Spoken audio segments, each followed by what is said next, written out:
Appearance on Dion's Daily Dose does not imply endorsement from or by any candidate or guest. The views, thoughts, and opinions expressed by Dion Bergeron or Dion's Daily Dose are his own and do not represent the views, thoughts, and opinions of any guest. Material and information presented is for general information purposes only.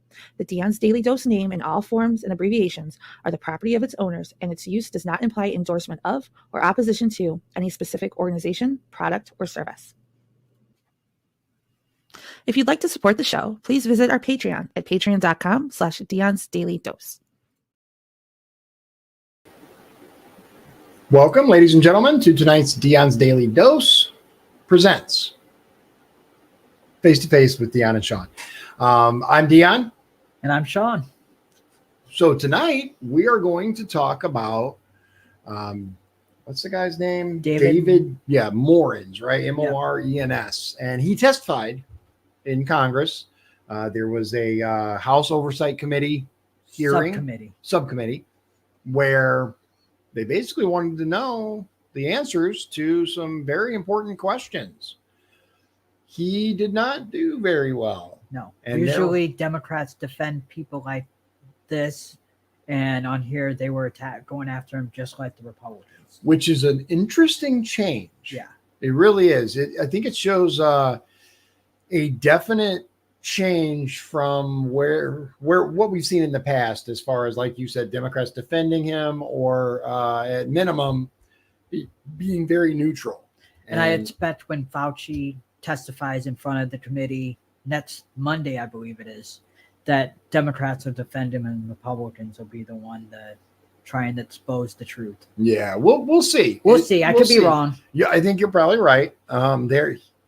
They love some Fauci, man. The Democrats love them some Fauci. Yeah. Dr. Science himself. Why, it is what it is. Okay, so our first clip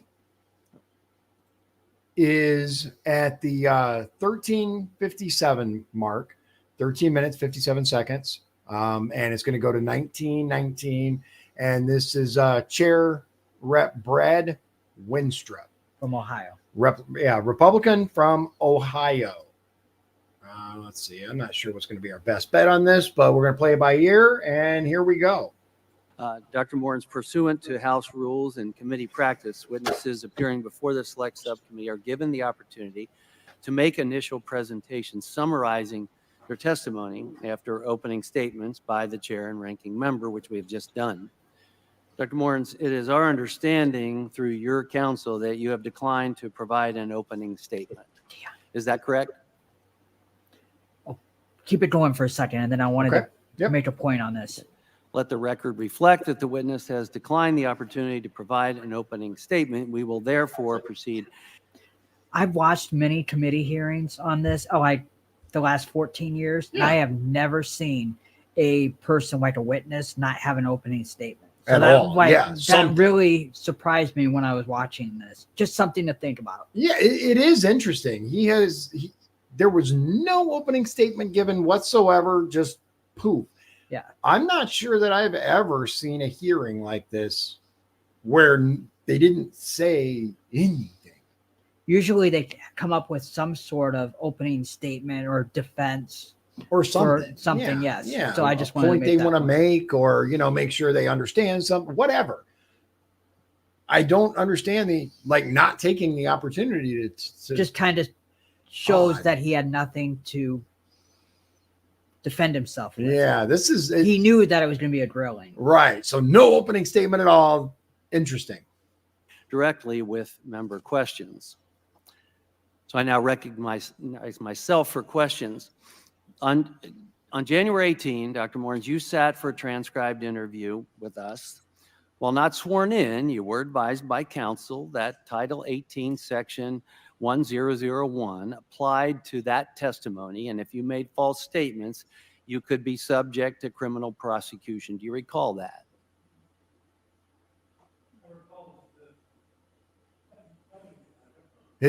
It's his mic, not he didn't mine. turn it. You have to turn the mic on when you're a witness. Yeah, he didn't turn the mic on. He hasn't turned it on. Just so you know, it's not me. Your microphone's not on, I don't think. There we go. Yeah. Do I keep it on or only when I talk? Whenever you're talking, yes. Sorry, I remember you telling me, I think what you're referring to is telling me that even though I wasn't under oath, I was bound to tell the truth. Is that what you said? Yeah, that's what he said. Yes, and that you Yes. could be subject to criminal prosecution. Yes, you told me that. Okay. Today you are under Makes oath, sense. and we will be comparing your statements today to those you gave previously. The majority of my questions today will be simple yes or no questions. On April 21, 2021, you wrote, I can either send stuff to Tony Fauci on his private email or hand it to him at work or at his house. Did you ever send information related to COVID-19 to Dr. Fauci's personal email? I don't remember if I did. I may have, but I certainly told him some things that he asked me to tell him about the situation with Peter. Thank you. And I want to clarify, this guy is Fauci's top advisor. Yep. Fauci, this is his right-hand man. On May 13th, 2021, you wrote that you connected a reporter to Dr. Fauci via your secret back channel. What back channel did you have for Dr. Fauci? Yeah.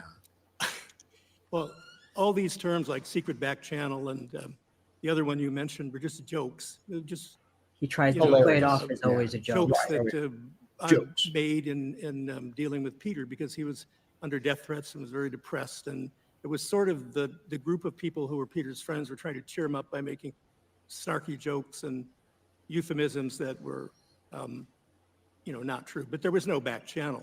The back channel was, the back channel to Tony was the same one that it applies to everybody. And may I say, Which is? I don't believe that. No, I Which don't is believe what? that for a well, I'm second. going to tell you. Look, There's Tony does not want me to connect anybody to him directly. And with one exception, a couple of weeks ago, that is very. I never did. But the back channel was a regular channel within government where if somebody wanted to talk to Tony, I would tell them, we have a regular process here. It's called ODAM, Office of Director AM Group, the inner circle. And the request to do something, it would be to talk to Tony or to give a talk or whatever, would go to this group. And they would meet in person with Tony every morning and say, we got a message that so-and-so wants to talk to you, or so-and-so wants to, something from you. And then he would decide, usually right there. I was never involved in that, at least not in recent years. I used to go to those meetings many years ago, but So is that the channel you're referring to? yes, that's the Okay. channel. It's not really a back channel, but I'm being, making snarky comments. It's a well-established, still functioning channel. I guess it's still functioning, but certainly before I was put on administrative leave, that channel was still operating, and it's the way things were done. So there was a connection, you said, just in this statement now, you said there was a connection a couple weeks ago that you did not do. What was that? I don't remember the details, but I think it was somebody, maybe Jerry Kirsch, who's a former NIH Institute director, wanted to talk to Tony. And I think I said something like, because he used to be a director, he knows Tony personally. And I think I said something like, you can just talk to him directly. You don't have to go through me. In addition to your Gmail, do you also have a Proton Mail account? I do, yes. On January 18, you testified that you did not conduct official business via personal email. Dr. Morris, did you ever conduct official business via your personal email? Well, I didn't do anything that I thought was official business. I understand now that there is some discrepancy between what I thought and what y'all may think about what's official business. Yeah, I didn't think it was official business at the time, even though it has to do with the job that I do and the job that Tony does, but that's not official. I mean, at all, right? This guy's so full of it, man. He is so The full whole of it. time he's like that. Yeah. Oh, yeah. And everything to him is just, it was a joke. It was a snarky comment. It was this. So our next clip is from 2550 to 3049. Ranking member Raul Raul Ruiz, Democrat from California. And that, again, that's 2550. I was named ranking member of the select subcommittee. I made a commitment to keep an open mind about how the pandemic started, because understanding whether the novel coronavirus emerged from a lab or from nature is essential to better preventing and preparing for future public health threats and to better protecting the American people. Unless and until we see specific evidence on the origins of SARS-CoV-2, the scientific process requires that we examine all possible hypotheses with objectivity, which is why I have concerns, Dr. Morens, that you appear to have frequently denigrated and dismissed the gravity of this deductive process. In emails reviewed by the select subcommittee, you described laboratory-related origin theories as conspiracy theories and have said that considering these theories is quote-unquote wasting time and quote-unquote being crazy. I've seen this clip. Well, you have every right to evaluate the available evidence and to reach your own conclusion regarding the origins of the novel coronavirus. Right. The maligning of other viewpoints by someone in your position undermines scientific discourse and reflects poorly on the research institution at which you serve. And for the record, I want to make it abundantly clear that select subcommittee Democrats take seriously the charge of examining the various pathways by which SARS-CoV-2 came to be, including the possibility that it emerged from a lab. It is not our position that thoughtfully and objectively exploring these possibilities is quote-unquote wasting time or quote-unquote being crazy. In fact, 2 of the 6 agencies instructed by President Biden to take an objective look have found, one with low confidence and the other with moderate confidence, that it could have possibly have been a lab leak. But let me remind everybody, too, that 4 of the others with low confidence believe that it came from animal transmission. So what they're saying now, and bear in mind, people were kicked off of Twitter and YouTube and everywhere else for having the gall to have an open mind about where this came from. However, what he's saying now is that this guy consistently denigrated any questioning of the quote official narrative, which was bad.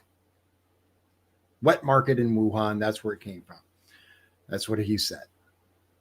But now, as we know, and as this guy says, they've looked into it and it's moderate, low and moderate confidence that it came from a lab, and low confidence from multiple studies and groups that it came from where he says it came from, which is the wet market, which I find very interesting. We're seeing a very different frame of mind from this guy's a Democrat. Yep. From Democrats.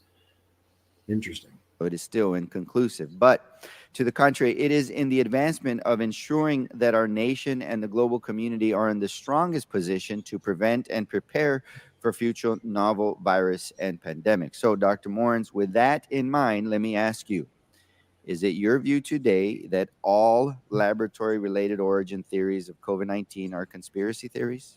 No, sir. And is it your view that evaluating lab-related origin theories is wasting time and being crazy? No.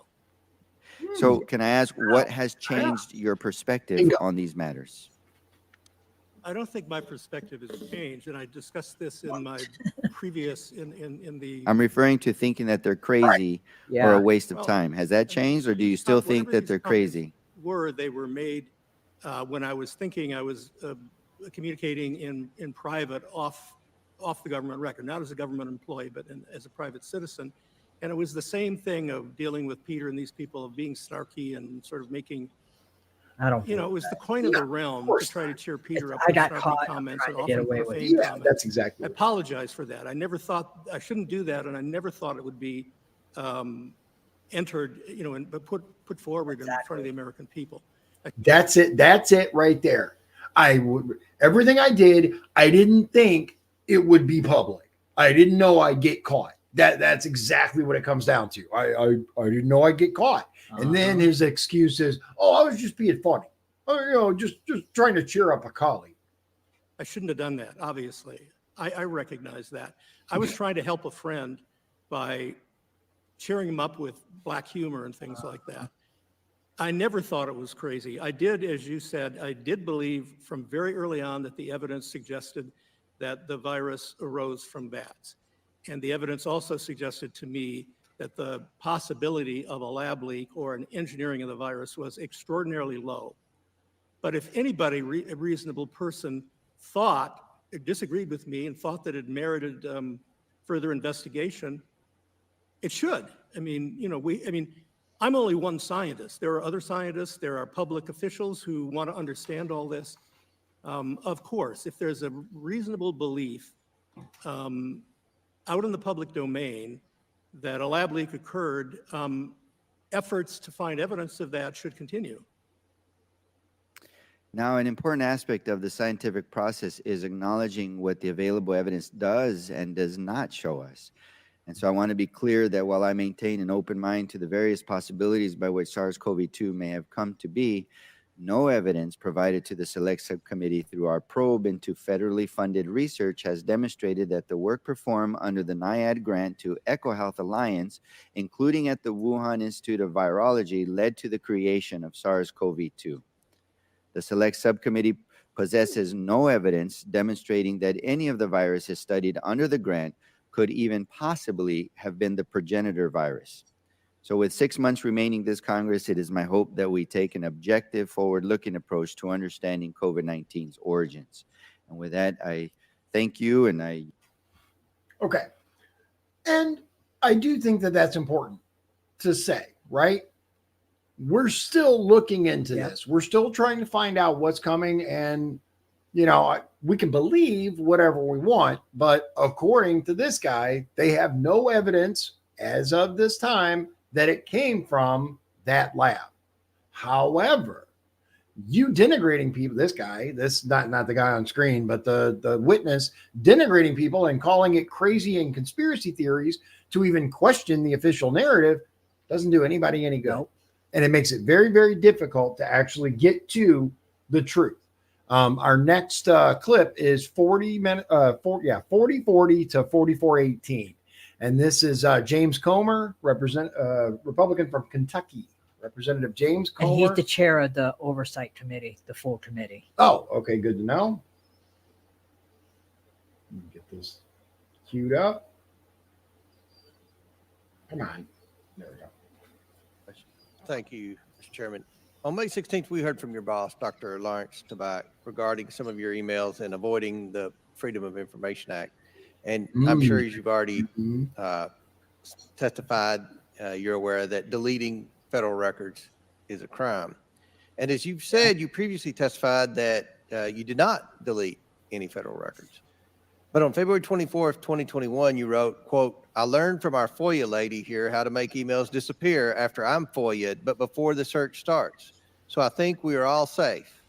Plus, I deleted most of those earlier emails after sending them to Gmail," end quote.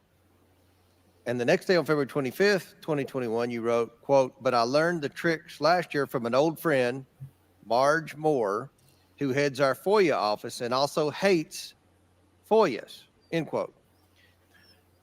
I want to stop it right there, because anyone who works in the government who hates transparency to the American people should be immediately terminated. Immediately.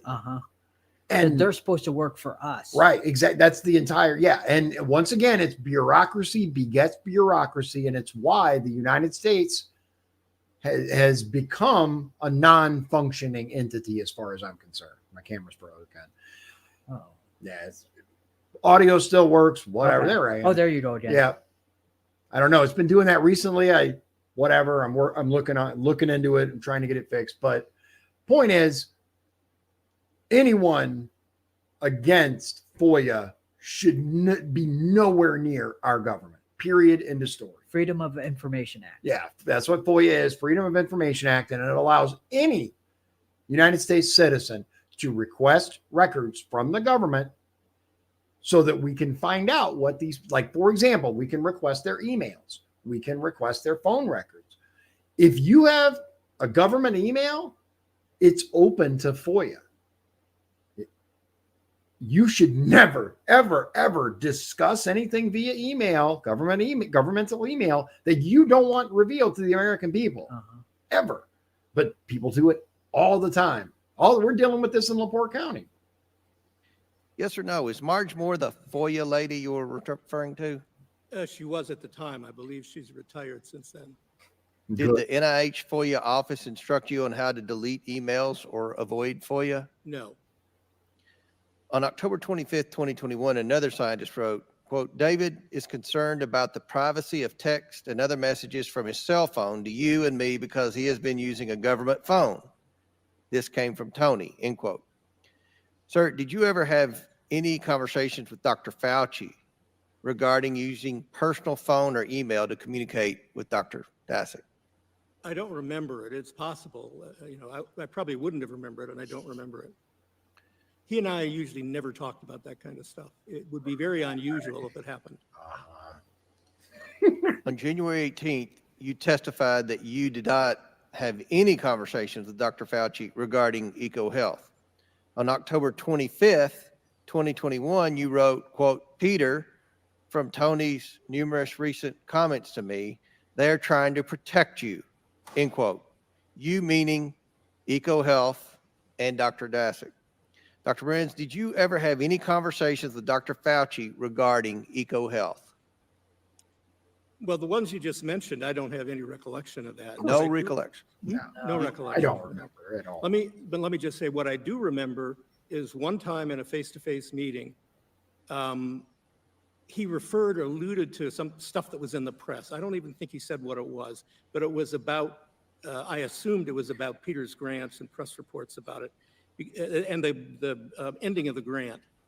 And I said to him, sort of out of the blue, guessing what he was really thinking, I said to him, Tony, I know you would have never been involved in getting rid of that grant. And he didn't respond. He just sort of looked at me and. So Dr. Fauci was always a big defender of EcoHealth and their right to receive federal funding. I can't speak for him. I think he had great respect for them. And when the grant problems came about, I think he was troubled by it. In fact, I just thought of something that I'd forgotten to say. At some point, somebody, it may not have been Tony, but it might have been Hugh Uppencloss, somebody said to me, Peter's his own worst enemy because he made some mistakes on that grant. Okay. EcoHealth. Yep. What can you tell us about that? EcoHealth is the organization that we gave money to for them to do the, what's that called? When they gain of function the research? gain of function research. Okay. All right. So EcoHealth is basically talking directly about the gain of function research that many have said, why are we still doing this when we were told? As a matter of fact, Fauci said we weren't doing it.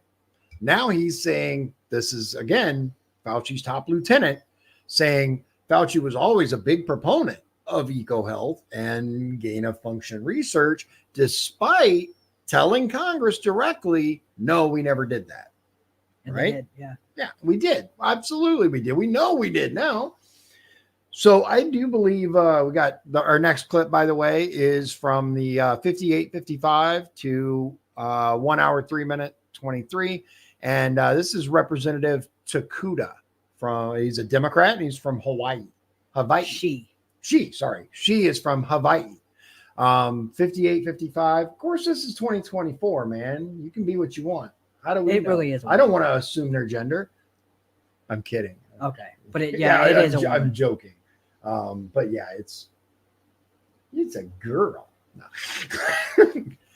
Obviously, I hadn't got to the point. I didn't know who Takuda was. So my apologies, Representative Takuda, for misgendering you.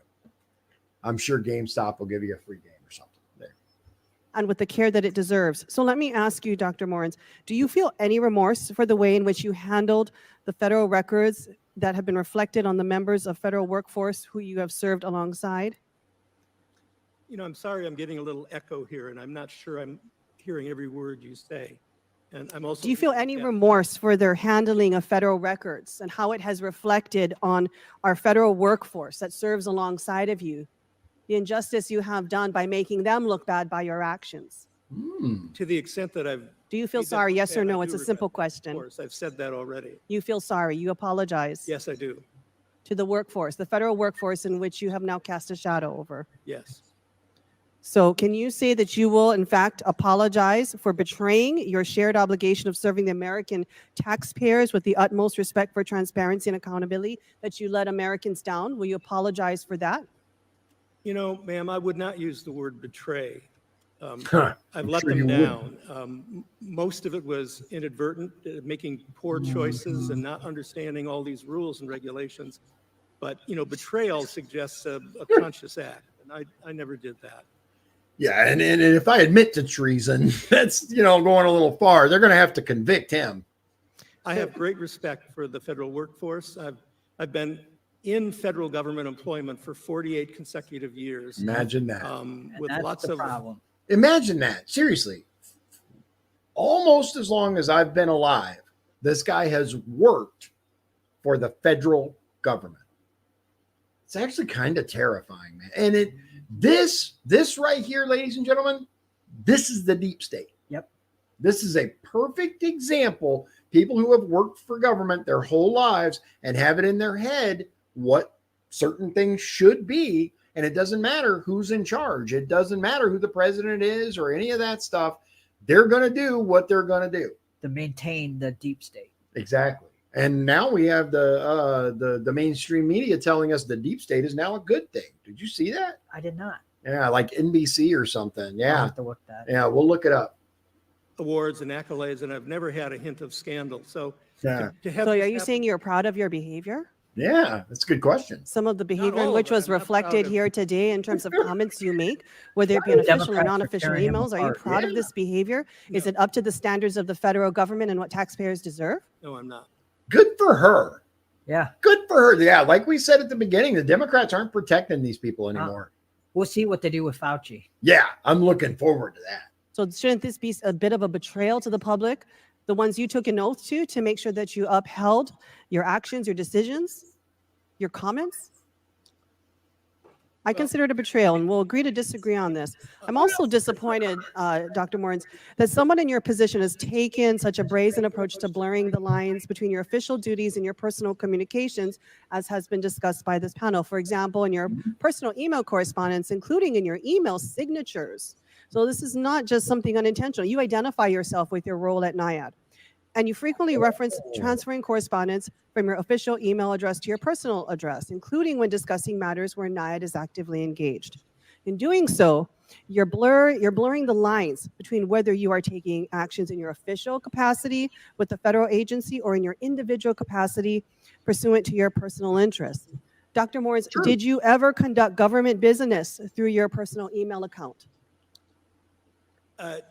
Not intentionally, and But it's unintentionally or not, did you conduct government business through your personal email account? well, some of the emails I've seen that you all have provided look pretty incriminating. I don't know what they are. I don't remember them, but yes, it looks like I made a mistake. I'm sorry. Looks pretty incriminating. Yeah, I sucked. Yeah. What? On more than one occasion, but it certainly wasn't my intention to do that. And let I me didn't mean to also, be a Mistake or not, though, I'm running short of time. You are admitting that you did official government business through your personal email. From what you have you know, heard it and seen depends on today. your definition of From federal what you have government heard business. today, would you consider that to be official government business through your personal account? I don't know. I mean, I'd have to look at all the emails. Okay, seems like in our discussion, even talking with you here, It's it certainly sounds possible like that I you did. would agree with us that you have conducted government Right. business through your personal account. I think personally, I think it comes down to I don't want to admit this on the record. Even though he knows he's caught, he knows he conducted official business through his personal email, which is prohibited, I might add. He knows he's caught. He just doesn't want to admit it. Did you ever misuse official resources to advance your personal interests or take contrary actions to NIAD's official policies or positions? I'm sorry, I'm getting feedback here and I can't. Did you ever misuse official resources to advance your personal interest or take actions that were contrary to NIAID's official position? I'm not sure I know what that means, but, if Did you misuse resources? I don't think so. Did you ever take contrary opinions to NIAID? In your Contrary opinions? Contrary opinions. Okay, clearly we have some miscommunications here, but similar to my colleagues on this. Now this guy's supposed to be a top scientist, right? Uh-huh. He's Fauci's top advisor. I mean, he's been in the government for 48 years. Obviously, I'm sure he has a whole list of letters behind his name. Supposed to be a smart dude. You can't tell me he doesn't understand the question. Give me a break. Dais here. I do believe you owe an apology, and you have given one to the federal workforce. But the bottom line is all Americans, all taxpayers deserve an apology from you for your actions, the way you've conducted yourself, both in a professional manner and through your personal correspondence as well. And with that, Chair, I yield back. Yeah, this guy, he knows. Give me a break. I don't understand the question. You're so full of it. Let's see. Yeah, we'll just play from here, and we're going to 103.26 to 109.32. And this is Representative Lesko, Republican from Arizona. Now recognize Ms. Lesko from Arizona for 5 minutes. Thank you, Mr. Chair. I believe earlier today you said, sir, Tony, meaning Tony Fauci, does not want me to connect anything to him. And when asked by my colleagues, did you use personal email for official business? Your answer was, I didn't think it was doing official business. And then just now you said, not intentionally. Let me read some of the emails. Oh, The first email Uh-huh. from you says, P.S. I forgot to say there is no worry about FOIAs. I can either send stuff to Tony on his private email or hand it to him at work or at his house. He's too smart to let colleagues send him stuff that could cause trouble. That's right. Yeah. Come on, man. Busted. Yeah, straight up busted. Next email from you said, I suggested Arthur try to interview Tony, meaning Tony Fauci, directly and connected him to our secret back channel. He emailed Tony a few hours ago. Next email from you. I forgot to clarify in my email yesterday that both my Gmail and phone calls are now safe. Text is not, as it can be FOIA'd, as can my great government email. So you and Peter Daszak, and others should be able to email me on Gmail only, with the caveat that no other government employee is copied at a government address, as all government emails are potentially FOIAble. Next email from you. This is sent from my Gmail account. Please send all replies here to Gmail. There are things I can't say except Tony is aware, and I have learned that there are ongoing efforts within NIH to steer through this with minimal damage to you, Peter, and colleagues, and to NIH and NIAID. Next email, Jerry. My private Gmail account is where I sent this from after forwarding to myself from my NIH account. Please try to send only to my Gmail, as we are doing a couple weeks ago, but I messed up a few times and sent them from my NIH account because on my phone, the two are merged. And then when you respond by hitting reply, it goes to NIH. After some recent issues, I'm going to try to strictly use only my Gmail in these discussions. Then the next email. I learned from our FOIA lady here how to make emails disappear after I FOIA'd, but before the search starts. So I think we are all safe. But I deleted most of these earlier emails after sending them to Gmail. Next email. With the help of our IT folks, I went over the whole computer and phone situation. Basically, my Gmail is now safe from FOIA. This is, thus, it should be safe to communicate safely with you, Peter, and others as long as we use my private email, Gmail. I ask you both, that nothing in large letters, cap letters, gets sent to me except to my Gmail. Sir, I believe you have lied here today to us, to Congress, when you say, oh, I didn't know this. I didn't intentionally use my Gmail. Are you kidding me? Dr. Moorens, do you want to change your testimony? Ooh. No, I don't, because I think that the context, all these, there's so many of these emails you just mentioned, I can't even remember them all, but the context is that this Gmail communication thing was set up purely to deal with personal things that were not government business. And then other people. Sir, with all due respect, how can you say that when you clearly, in all these emails were intentionally avoiding FOIA? You said it in your own words, sir. Well, but so let's talk about what you mean by intentionally avoiding FOIA. I don't consider that telling them don't send me things because they could get FOIA'd is intentionally avoiding FOIA. That's literally the definition, dipshit. Like when you tell someone don't send me this to here because it can be FOIA'd, you are intentionally avoiding FOIA. This guy, man, this guy. Because those are personal things. And with respect to my NIH email, I couldn't possibly avoid FOIA because I had no control. Sir, did you use in most of these emails your official signature? It said, David M. Moorens, OD, NIAID, NIH. These were official.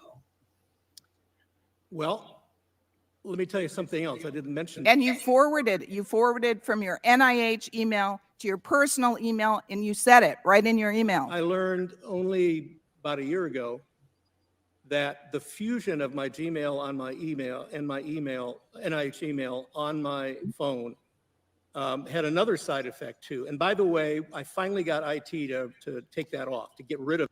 Listen, I also use fusion of mail accounts, right? On my phone. I can access, like, for example, when you guys email the show, talk@dionbergeron.com, I can check it from my phone, even though I have a Gmail account on my phone. And I can reply to it. There's a drop-down menu that you can reply from. Okay. And it showed you can pick. I got like 12 freaking email accounts from when I ran for office, right? Press and talk and all these committee, right? You choose which one you want to send it from.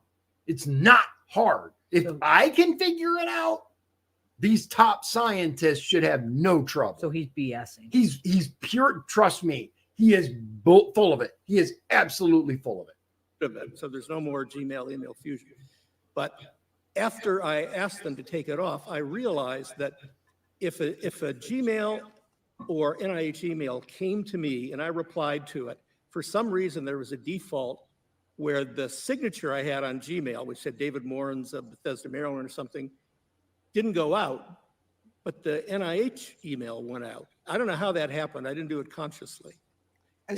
Again, you have options. Look, I have my own issues with Gmail, right? But it's a pretty comprehensive setup, and you can choose which signature goes to which email. Like when I reply from talk@dionbergeron.com, it's going to have my, my standard signature from the show. If I'm replying on my regular, it's going to have my regular signature. He's full of it. He is absolutely full of it. Sir, I'm sorry. I just don't believe you. Yeah, good for you, girl. I like her. Dr. Moorens, my experience, I just want to say, I don't know what defect you're talking about. When you get an email from one email, you have to intentionally move it to another email. Yeah. It doesn't automatically shift over to another email. I'm sorry, I now recognize Mr. Mfumu. Yeah.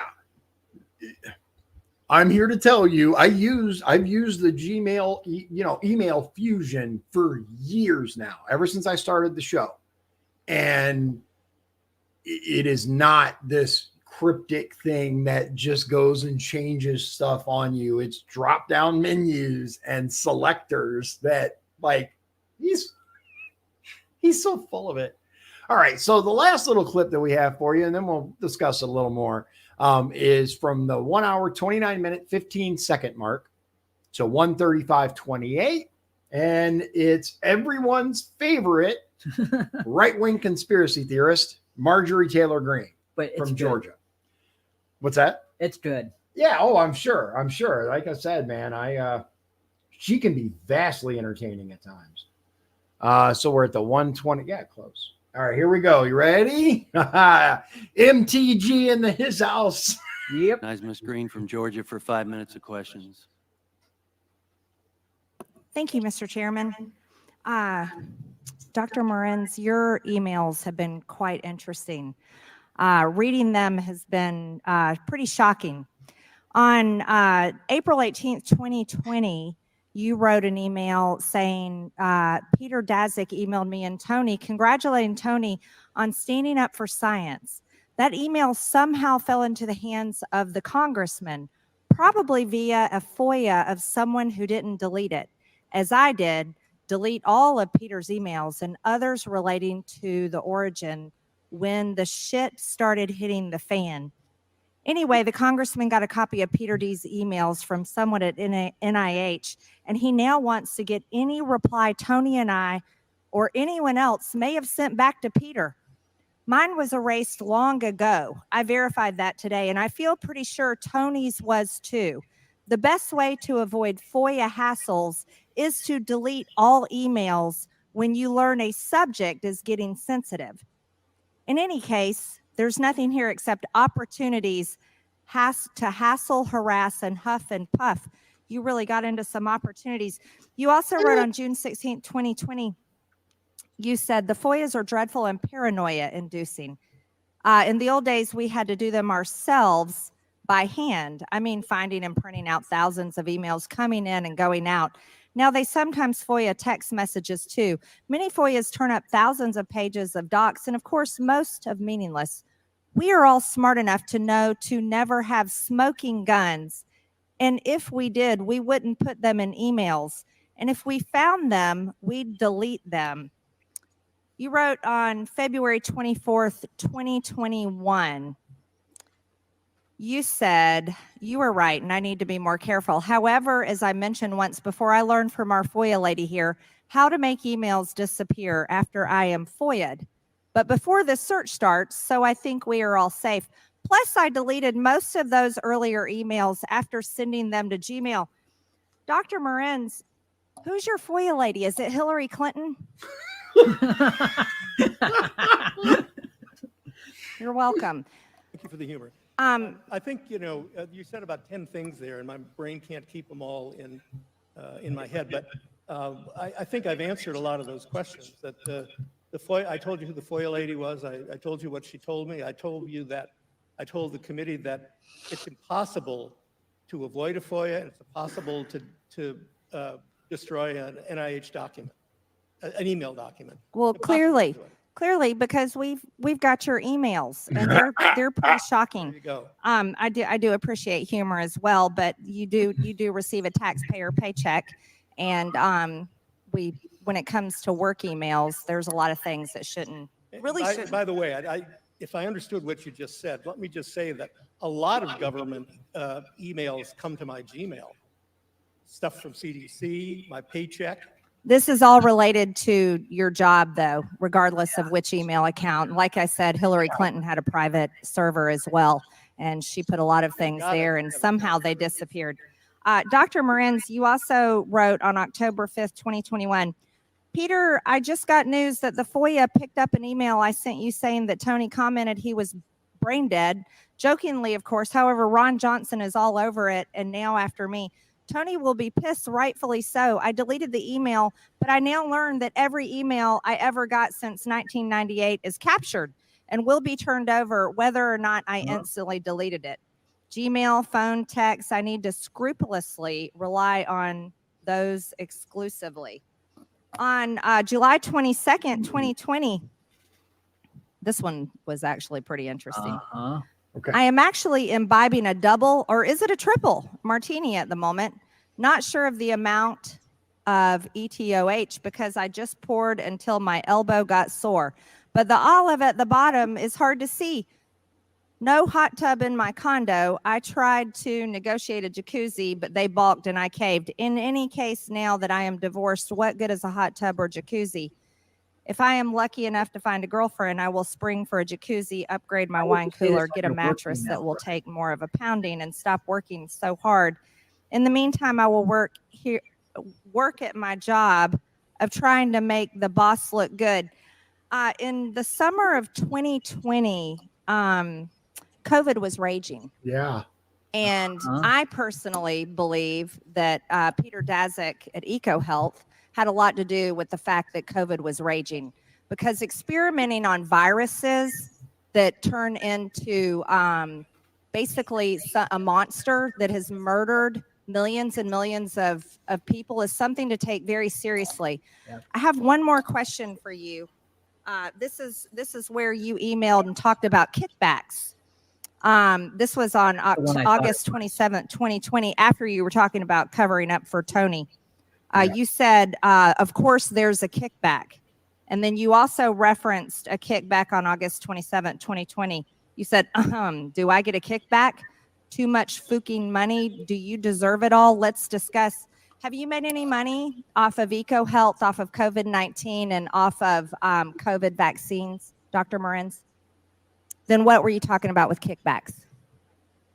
That's not a joke. You were talking about kickbacks. And this is something that's very serious. Yeah. As I said, millions of people died, Right. and millions of people were forced to Even take if a you- vaccine what they a should have joke. Why never would you had to joke take about- against their will. Thank you, Mr. Chairman. Okay.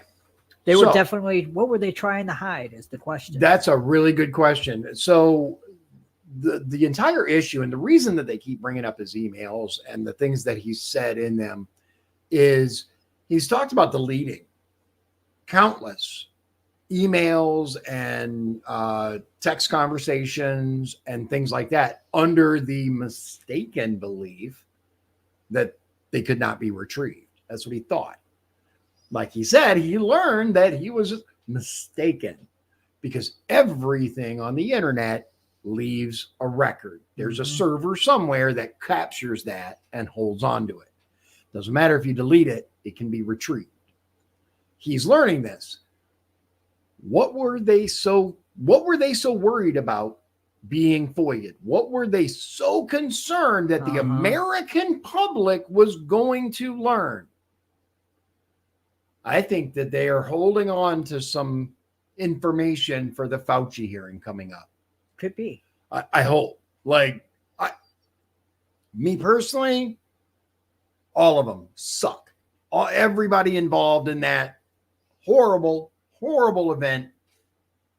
Let's get to the bottom of it. I reiterate once again that anyone who works in government who is against FOIA needs to be gone. Immediately gone, poof. Because in my opinion, that's actually a violation of their oath. Yeah. Because let's face it, the Constitution of the United States says we the people are in charge, right? We the people, this flag behind me. There's a reason it's there. And they're supposed to work for us. That's exactly it. They're supposed to work for us. So we should be able at any time to see what they're doing. Mm-hmm. What are you guys doing? Show me where my tax dollars are going is really why am I paying you? And all these people want to hide what they're doing. That's not how things work in a constitutional republic. It's just not. And again, the bureaucracy has grown to such an extent, it's no longer sustainable. We need to gut all of these agencies, just absolutely gut or remove many of them, in my opinion. That's going to be difficult to do. Oh, sure. Yeah. Is it easy? No. But I think it's definitely something we need to consider. You know, like what I call Trump 2.0, Vivek Ramaswamy. What he said, gut all these agencies, get rid of tons of these agencies. I forget the entire list, but he had quite a list of ones that he wanted to get rid of. I think the education department. Yeah, Department of Education, which shouldn't even exist. Like education is a state's It's a state issue. Yeah. And once again, it's a symptom of a larger problem, which is the federal government wanting to take control of every aspect of our lives. It's not something that it's not something that ever should have happened, but now that it's in full swing, this is our last opportunity, in my opinion, to cull the federal government and the resulting tyranny of it. Anytime you have unelected bureaucrats in charge of things, who are they accountable to? Obviously not the people, because they're deleting emails and avoiding FOIA requests and sending things privately. They don't care about you or me. Nope. At all. And now, thankfully, we're seeing a tiny degree of accountability happening with these people getting hauled in front of Congress and forced to answer, why did you say that? Oh, it was a joke. You're so full of shit. Yeah. You're absolutely full of it. Period. I don't buy it. Ridiculousness. Absolute ridiculousness. But we're getting to see it on display. True. And we the people are getting to make up our mind about these people based on what we're able to hear. All these emails sent. Look at these emails. It tells you what they think of you. Uh-huh. It really does. It'll be interesting. Fauci's going to go in front of the committee on Monday. Yeah. So I'll have to do a breakdown for our next show. Yeah, for our next live, which Wednesday, we're going to do the Fauci testimony. Same way. Break it down, have timestamps, pick out the most interesting parts, and present it to you, the people, so that you can see what these people are really doing behind the scenes. They don't want to tell us. They don't want you to know what they're doing, but the truth always comes out eventually. I firmly believe that. So with that, ladies and gentlemen, is there anything you wanted to? Nope. I think we pretty much covered the most salient parts of it. I appreciate your time. I hope you guys will check out some of the other content that I have, and we'll talk to you again very, very soon. God bless you. God bless Indiana, and God bless the United States of America. Thank you very much for your time.